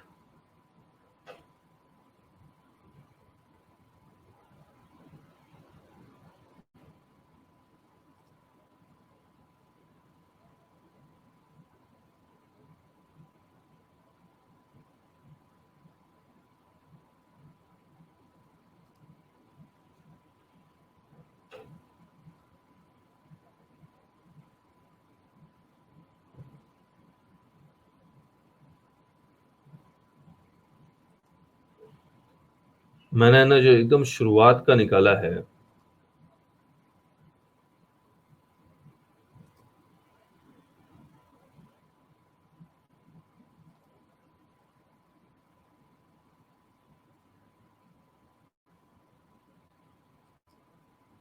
ये देखिए। इन एक्सरसाइज ऑफ, ये notification 12/2017 central tax rate New Delhi 28 June 2017 का है। और in exercise of the powers 11 subsection 1 CGST का और आईजीएसटी का सेक्शन 6 है। Of the CGST Act 2017, the central government, on being satisfied that it is necessary in the public interest so to do, on the recommendations of the council, hereby exempts the intrastate supply of services का है, of description as specified in column 3 of the table below from so much of the central tax leviable thereon under subsection 1 of 9 of the said act. ये देखिए, और ये सारा का सारा exemption notification हम लोग आपके साथ करेंगे। रेट नील नील नील लिखा हुआ तो यहाँ नील है, लेकिन ये सेक्शन 11 के कंडीशंस, सेक्शन 11 को कोट करते हुए है और सेक्शन 11 एग्जाम्पशन का है। इसीलिए हम लोग कहते हैं कि क्या, कि ये जो भी आया है wholly exempt from tax under section 11, सारे के सारे नोटिफिकेशन जो एग्जाम्पशन के हैं वो सेक्शन 11 कोड कर रहा है या सेक्शन 6 कोड कर रहा है, अगर आप इंटीग्रेटेड टैक्स रेट का नोटिफिकेशन देखेंगे। और दोनों नोटिफिकेशन में कोई फर्क नहीं है, सिर्फ सीरियल नंबर का फर्क हो सकता है, बल्कि और बाकी सब कुछ सेम है word by word. And includes a non taxable supply, and includes a non taxable supply. Non taxable supply दो ही है, कौन कौन से? Alcoholic liquor for human consumption and petroleum products, बस। उसके बाद आउटवर्ड सप्लाई, तो सप्लाई से रिलेटेड जितने भी है वही करवा। Outward supply in relation to a person shall mean supply of goods or services or both, देखिए बार बार आ रहा है ये word, whether by sale, transfer, barter, exchange, license, rental, lease, disposal, made or agreed to be made by such person in the course of furtherance of business। इसमें consideration का कोई बात नहीं कर रहा है। कंसिडरेशन का बात कौन कर रहा था? सप्लाई का जो डेफिनेशन था, कहां गया ये? कंसिडरेशन का बात कर रहा था, लेकिन जब हम लोग आउटवर्ड सप्लाई का डेफिनेशन देख रहे हैं तो वहां कंसिडरेशन मिसिंग है, बाकी सब कुछ है इसमें। तो outward supply in relation to a person shall mean supply of goods और सर्विसेज और both, whether by sale, transfer, इसको आप याद कर लीजिएगा, एस कुछ एक्रोनिम बना के, STB, लिख क्यों नहीं पा रहा हूं मैं?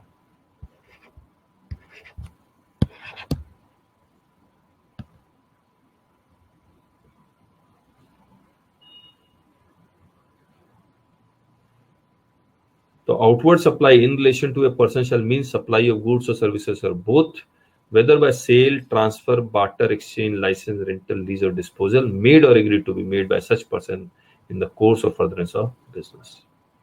Inward supply. Inward supply in relation to a person shall mean receipt of goods or services or both, whether by purchase, acquisition, or by any other means, and whether or not for any consideration. ये important है.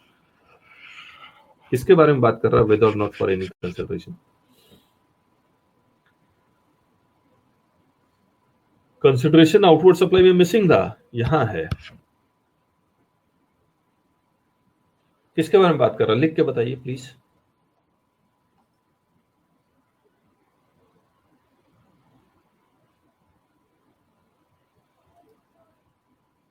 आप लोग आवाज आ रही है ना मेरी? इसका बता दीजिए वेदर और नॉट फॉर एनी कंसिडरेशन. अच्छा, इनवर्ड सप्लाई में क्रेडिट मिलता है, आईटीसी मिलता है.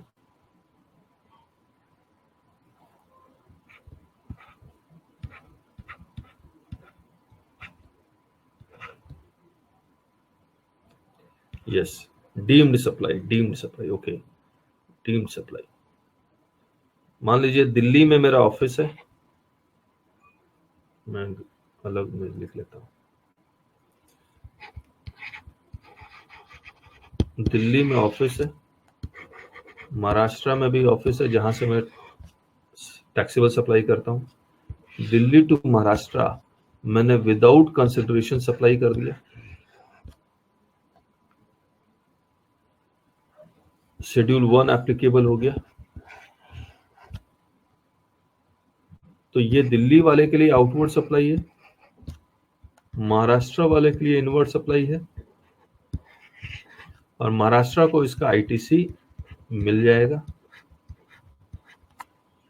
और इस आउटवर्ड सप्लाई में भले कंसिडरेशन 0 है, ओपन मार्केट वैल्यू के बेसिस पे टैक्स देना पड़ सकता है.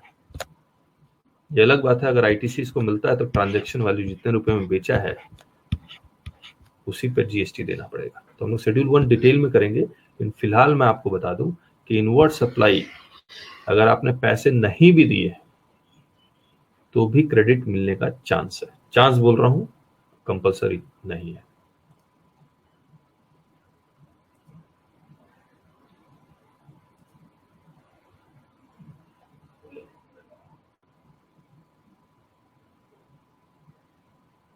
ठीक है, तो आज अब हम लोग पोलिंग शुरू करेंगे, यानी कि क्विज शुरू करेंगे आपके साथ.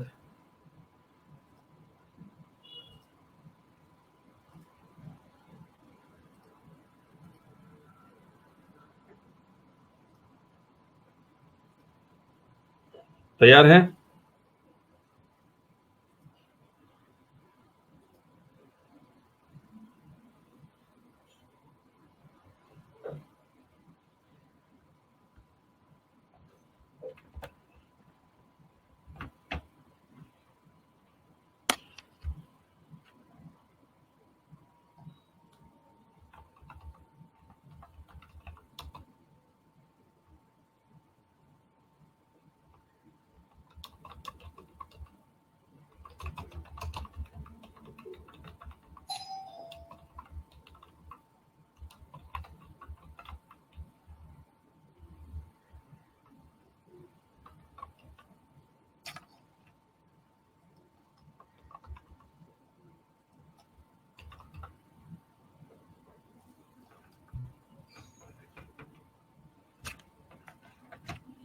बताइए, exclusive sale of money and securities require registration, yes no?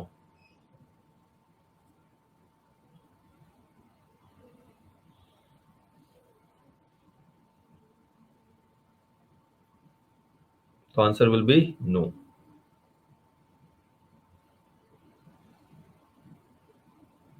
करें आगे.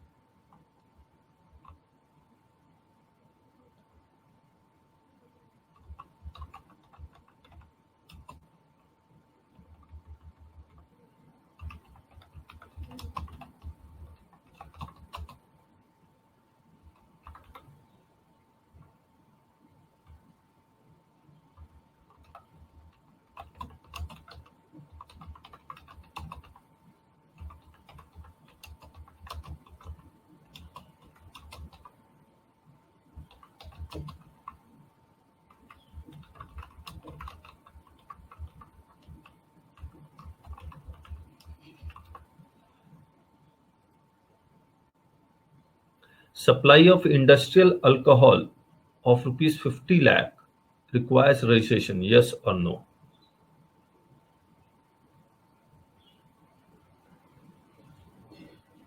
यस। गायत्री जी, क्या किया आपने? ऑप्शन 2 देखिए, हमने alcoholic liquor for human consumption वो नहीं लिखा, हमने इंडस्ट्रियल अल्कोहल लिखा हुआ है। तो इंडस्ट्रियल अल्कोहल पे तो गुड्स जीएसटी लगता ही लगता है, टैक्सेबल सप्लाई है, तो रजिस्ट्रेशन रिक्वायर्ड है। एबीसी ने भी ऑप्शन 2 कहा, वो गलत है।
Supply of alcoholic liquor for human consumption is exempt supply or taxable supply?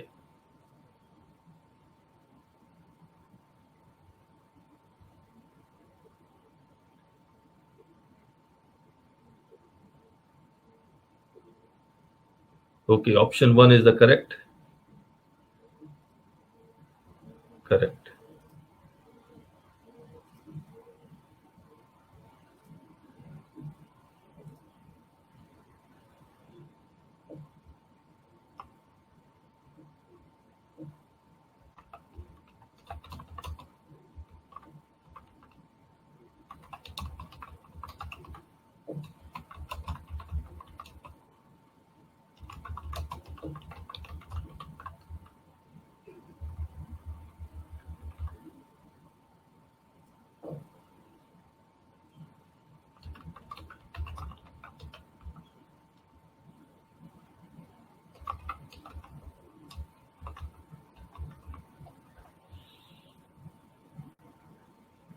Supply of petroleum product is exempt wide notification.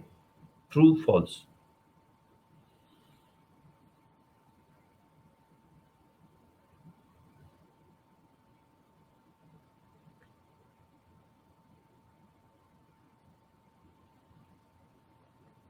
बाकी लोग फिर से पढ़ रहा हूं, supply of petroleum product is exempt vide notification, true or false?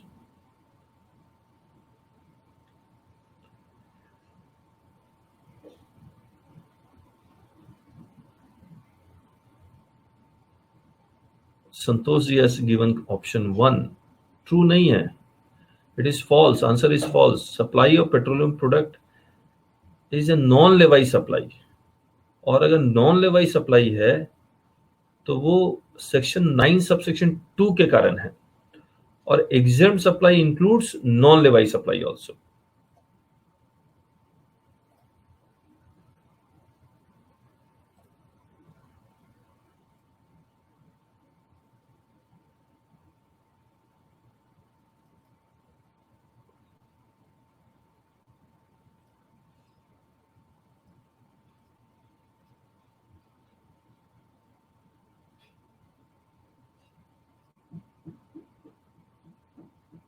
Exempt supply का definition हमने नहीं लिखा यहाँ पर।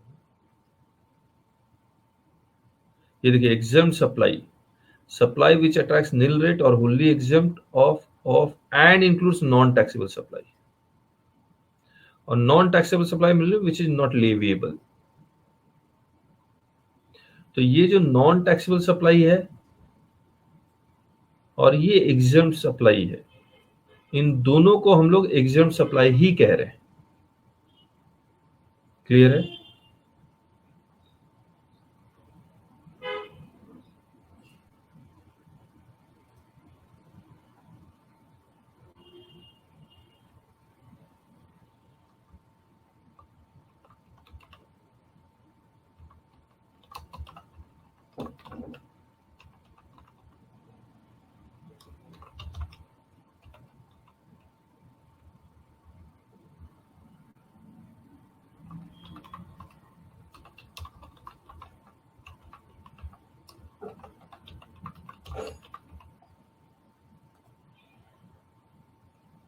Exempt supply includes petroleum products, lubricants.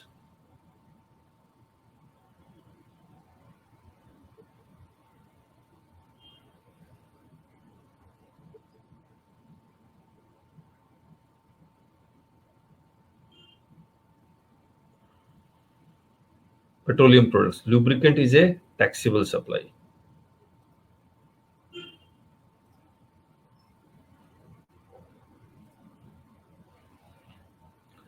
So today we are ending it early. उम्मीद है आपको समझ में आ गया होगा, और कोई डाउट है तो पूछिए, और कुछ भी डिस्कस कर सकते हैं। आपके प्रैक्टिकली कुछ प्रॉब्लम आ रही है तो वो भी आप लिख सकते हैं, उसके बारे में भी डिस्कस करेंगे आपके साथ। Vaseline is taxable.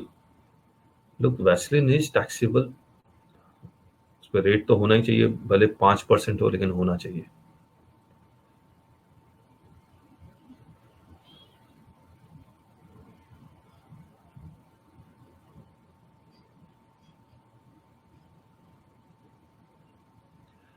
तो sir, registration limit for service provider इधर 10 लाख और 20 लाख।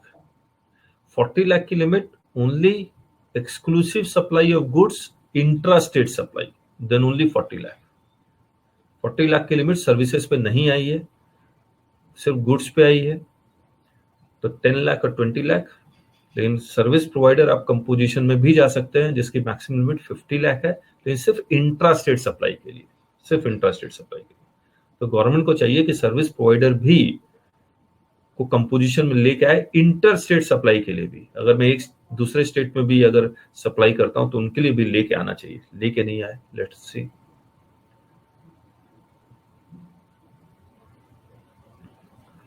तो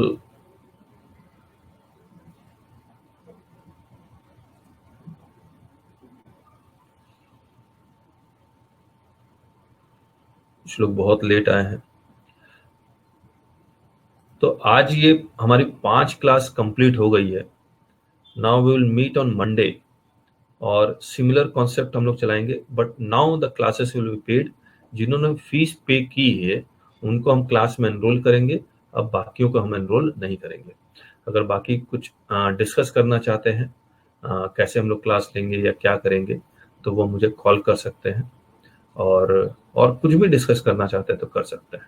तो जो नए लोग आए हैं वो भी डिस्कस कर लें, और लेकिन मेक श्योर यू पे द फीस। और हमने आपको व्हाट्सअप भी कर दिया था। अभी जो डिस्काउंट है वो 30% है, 7150 है, प्लस उसके साथ हम लोग बुक्स कोरियर कर रहे हैं। जितने भी तरह की एक्सेल शीट्स हम लोगों ने बनाई है, जैसे हमने आईएसडी का टैक्स कैलकुलेटर बनाया है, रूल 42 43 का टैक्स कैलकुलेटर बनाया है, वो सारा हम लोग आपको फ्री में देंगे। प्लस रिटर्न का बनाया हुआ है वो सब फ्री में देंगे। प्लस ये सारा जो भी रिकॉर्डिंग होती है वो हम गूगल ड्राइव में अपलोड कर देंगे, वहां से आप डाउनलोड कर लीजिए, और आपको एक की देंगे, वो की से आप एक्टिवेट कर लीजिएगा, और वो की 6 मंथ तक वैलिड रहेगी। यानी कि जब आप एक्टिवेशन करेंगे वहां से 6 मंथ चालू होगा। तो मैं तो अभी दे दूंगा, तो जब तक आप यहाँ पर वीडियो में देख पा रहे हैं तो आप देखते रहिए। जब वो एक्टिवेट कर दूंगा मैं, मान लीजिए यहाँ से वीडियो में, क्योंकि हमारे पास सिर्फ 10 GB का ही 10 GB का ही स्टोरेज है, तो अगर सिर्फ 10 GB का स्टोरेज है, तो जैसे एक जो वीडियो हमने आज जो रिकॉर्ड करते हैं, हर एक वीडियो 2 घंटे की वीडियो में 500 GB के आसपास, 400 से 500 GB लगती है, और 10 GB है, तो यानी कि 20 क्लासेस। और 20 क्लासेस के बाद जैसे ही होने लगेगा, जैसे 5 क्लास हमने कर ली है, और जैसे ही 20 क्लास हो जाएगी, तो जो शुरुआत वाले वीडियो है वो डिलीट होने लगेंगे। तो वो वीडियो कैसे मिलेंगे, मैं गूगल ड्राइव में अपलोड कर दूंगा, वहां से आप डाउनलोड कर लीजिएगा। ठीक है। वीडियो रुक गया, कैसे रुक गया? एक बार है ना, रीलोड कीजिए, रीलोड कीजिए। और मेरा फोन नंबर मैं आप जो नए आए हैं उनके पास नहीं है, मैं दे देता हूं, मुझे कॉल जरूर कर लीजिएगा।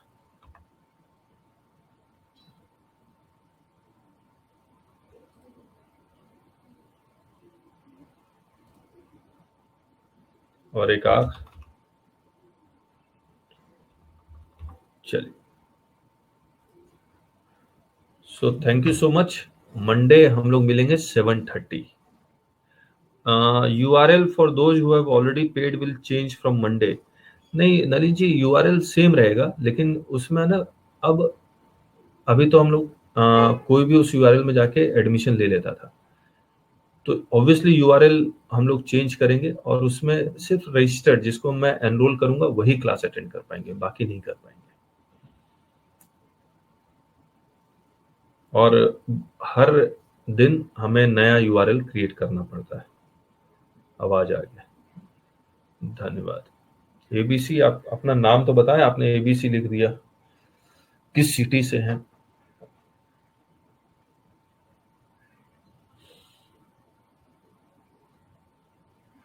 अनमोल Patna, okay okay okay okay, ठीक ठीक ठीक। So thank you so much, bye bye. Call कर लीजिएगा और बाकी मैं डिटेल फीस पेमेंट ये सब की मैं व्हाट्सएप कर दूंगा। So thank you so much, bye bye.